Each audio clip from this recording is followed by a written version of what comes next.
एसेंसर की क्लास में आपका स्वागत है। आज हम इस वीडियो के माध्यम से बात करेंगे कॉर्पोरेट अकाउंटिंग के कंसोलिडेटेड ऑफ कंपनीज के पार्ट 4 वीडियो में, जिसमें हम प्रैक्टिकल अप्रोच को कवर करने जा रहे हैं, जिसमें preparation of consolidated balance sheet को कवर किया गया है। इस वीडियो के माध्यम से आप सीखेंगे कि कैसे consolidated balance sheet holding company अपने बुक में बनाती है, होल्डिंग कंपनी और सब्सिडरी कंपनी के बैलेंस शीट को मिला के एक बैलेंस शीट कैसे बनाई जाती है, इस वीडियो के माध्यम से आप सीखेंगे। तो चलिए शुरू करते हैं। कंसोलिडेटेड बैलेंस शीट बनाना, होल्डिंग कंपनी कैसे कंसोलिडेटेड बैलेंस शीट अपने बुक में बनाती है, चलिए शुरू करते हैं। कंसोलिडेटेड बैलेंस शीट बनाने से पूर्व कुछ प्रोविजंस हैं, कुछ बेसिक रूल्स हैं जिसे फॉलो करना पड़ेगा, तो ही प्रॉपर कंसोलिडेटेड बैलेंस शीट बन के तैयार होगा। ये रूल क्या है जिसे आपको ध्यान में रखने होंगे कंसोलिडेटेड बैलेंस शीट बनाते समय? पहली बात है, कंसोलिडेटेड बैलेंस शीट सदैव होल्डिंग कंपनी बनाती है। It means consolidated balance sheet is prepared by holding company only. Share capital subsidiary company का, प्रॉफिट एंड लॉस और रिजर्व सब्सिडियरी कंपनी का बैलेंस शीट में नहीं दिखाई जाती है। बैलेंस शीट से आज यहाँ पे कंसोलिडेटेड बैलेंस शीट से है, उन्हें अलग अलग दिखाने की वहाँ जरूरत नहीं होती है, क्योंकि वो कांसो का हिस्सा बन जाएगा कैलकुलेशन में, और कांसो पीएल और कांसो रिजर्व बन के दिखाई जाती है। कैपिटल रिजर्व या गुडविल जो कैलकुलेशन करने के बाद आई है, कैपिटल रिजर्व को कंसोलिडेटेड बैलेंस शीट में लायबिलिटी साइड में और गुडविल को कंसोलिडेटेड बैलेंस शीट में एसेट साइड पे दिखाई जाती है। I repeat, capital reserve which is calculated and goodwill which is calculated by calculation both are shown in consolidated balance sheet. Reserve is shown in the liability side and goodwill is shown in the asset side of consolidated balance sheet. अगला है calculation. Consolidated PL and consolidated reserve are shown separately in conso BS. दोनों को अलग अलग दिखाया जाएगा, कंसो PL को भी और कंसो रिजर्व को जो कैलकुलेट किया जाएगा, दोनों को मिला के सब्सिडियरी और होल्डिंग कंपनी का उन्हें अलग अलग दिखाई जाएगी कंसोलिडेटेड बैलेंस शीट में। Other liabilities of both companies are added and shown in the conso balance sheet. It means दूसरी लायबिलिटीज जो किसी कैलकुलेशन में आप नहीं ले गए हैं, कंसोलिडेटेड बैलेंस शीट में उन्हें दोनों कंपनी का जोड़ जोड़ के दिखाई जाएगी। माइनॉरिटी इंटरेस्ट, जिसके बारे में पुराने वीडियो में आपको बताई गई है, उसका कैलकुलेशन कैसे किया जाएगा पुराने वीडियो में बता चुके हैं।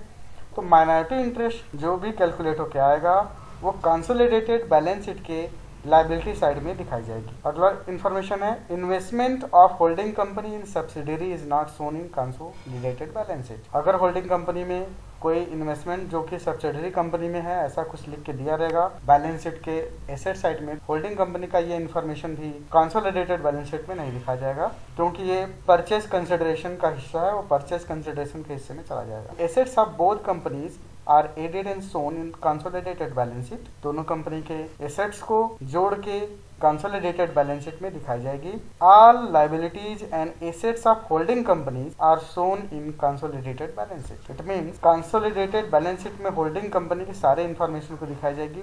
उस होल्डिंग कंपनी का कोई भी इन्फॉर्मेशन मिस नहीं किया जाएगा, कोई भी छोटा नहीं जाएगा। तो ये बेसिक इन्फॉर्मेशन है, इसके आधार पर कंसोलिडेटेड बैलेंस शीट बनाई जाएगी। कैसे बनाई जाएगी, चलिए शुरू करते हैं एक एग्जांपल लेके।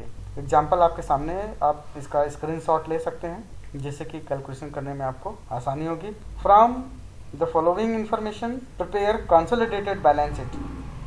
होल्डिंग कंपनी के पुस्तकों में कंसोलिडेटेड बैलेंस शीट बनाएंगे। इन्फॉर्मेशन दिया हुआ है, शेयर कैपिटल दोनों कंपनी का है, 5 लाख होल्डिंग कंपनी का है, 3 लाख सब्सिडियरी कंपनी का और 10 ईच है।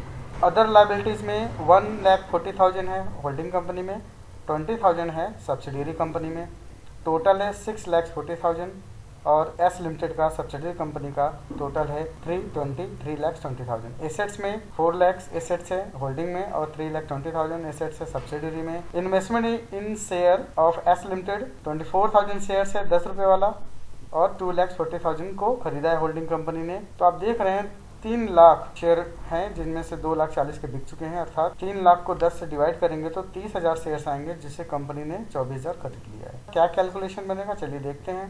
पहला कैलकुलेशन है, वर्किंग नोट में दिखाई गई है।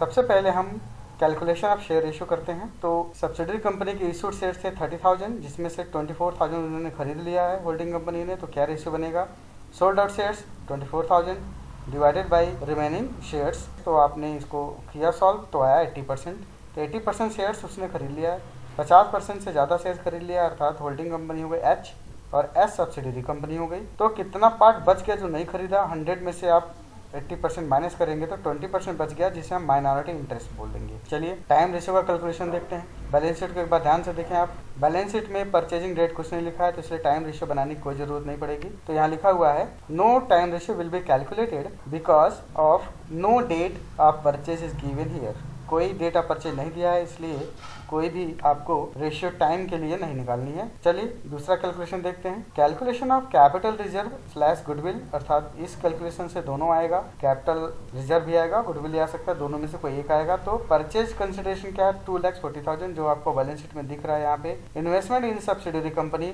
2,40,000 जो कि परचेज कंसिडरेशन है। तो परचेज कंसिडरेशन करने में 3 लाख के सब्सिडरी कंपनी के शेयर थे, जिसमें से 80% उसने खरीद लिया, तो 80% का वैल्यू निकालेंगे हम, आएगा 2,40,000, वो हो गया। प्रॉफिट प्रायर पीरियड का, चूंकि टाइम रेशियो नहीं दिया था, तो प्रायर पीरियड का कितना प्रॉफिट हुआ, पोस्ट पीरियड का कितना प्रॉफिट हुआ, नहीं निकाल सकते हैं आप। और प्रॉफिट के लिए कोई इन्फॉर्मेशन भी नहीं दी गई है, तो प्रॉफिट के लिए कोई इन्फॉर्मेशन नहीं है, तो कोई प्रॉफिट नहीं कैलकुलेट किया जाएगा। तो सीधा सीधा कैलकुलेशन सिंपल सा था। प्रॉफिट प्रायर या रिजर्व प्रायर परचेज पीरियड का कुछ नहीं है, नील है। तो 2,40,000 से 2,40,000 को माइनस करेंगे तो नील आया। कोई भी गुडविल और कोई भी कैपिटल रिजर्व इस कैलकुलेशन में नहीं निकला। चलिए आगे बात कर लेते हैं माइनॉरिटी इंटरेस्ट के बारे में। तीसरा कैलकुलेशन है माइनॉरिटी इंटरेस्ट की गणना कैसे करेंगे। कैलकुलेशन ऑफ माइनॉरिटी इंटरेस्ट, ठीक है। जो शेयर नहीं बिके थे, आपने देखा था 80% 100 से माइनस किया था, 20% आया था। तो 3 लाख में 20% हिस्सा माइनॉरिटी इंटरेस्ट का हिस्सा कितना है? 60,000। प्रॉफिट चूंकि नहीं दिया था क्वेश्चन में, रिजर्व नहीं दिया था क्वेश्चन में, तो कोई कैलकुलेशन बन के नहीं आ रहा है, नील आया। तो टोटल किया तो 60,000 माइनॉरिटी इंटरेस्ट निकल के चला आया। तो minority interest consolidated balance sheet के लायबिलिटी साइड में ले जाया जाएगा। अगले कैलकुलेशन कंसोलिडेटेड प्रॉफिट या कंसोलिडेटेड रिजर्व की बात करें, चूंकि नहीं दिया है तो कोई कैलकुलेशन नहीं बना। यहाँ पे नोट भी लिखा हुआ है no profit and reserve is given in the balance sheet of both company, so no need to calculate conso PL and reserve. Calculation पूरा हो गया है, तो आगे बढ़ते हैं और बैलेंस शीट की ओर जाते हैं। चलिए कंसोलिडेटेड बैलेंस शीट की बात करें कि कंसोलिडेटेड बैलेंस शीट कैसे बनाया जाए। कुछ बेसिक बातें जो शुरू में बताई गई थी यहाँ पे, इसको ध्यान में रखते हुए कंसोलिडेटेड बैलेंस शीट तैयार किया जाएगा। तो सबसे पहले शेयर कैपिटल लिखेंगे हम। शेयर कैपिटल केवल होल्डिंग कंपनी का लिखा जाएगा, क्योंकि सब्सिडियरी कंपनी का शेयर कैपिटल बिक चुका है, तो होल्डिंग कंपनी ने उसे खरीद लिया, जो उसे परचेज कंसिडरेशन के रूप में कैलकुलेशन में दिखाया गया था, जो कि आपको ध्यान होगा। परचेज कंसिडरेशन में 2,40,000 रुपये दिखाया गया था, उसने खरीद लिया था, तो कोई कैलकुलेशन नहीं बना। अदर लायबिलिटी में 1,40,000, जैसे कि बैलेंस शीट मैंने कहा था, आप स्क्रीनशॉट ले लीजिए। 1,40,000 1,40,000 होल्डिंग कंपनी का था, 20,000 सब्सिडियरी कंपनी का था, दोनों को प्लस किया तो अदर लायबिलिटीज में आपका आया 1,60,000। माइनॉरिटी इंटरेस्ट बना आखिरी, क्योंकि और कोई कैलकुलेशन नहीं था, कैपिटल रिजर्व नहीं था, गुडविल नहीं था।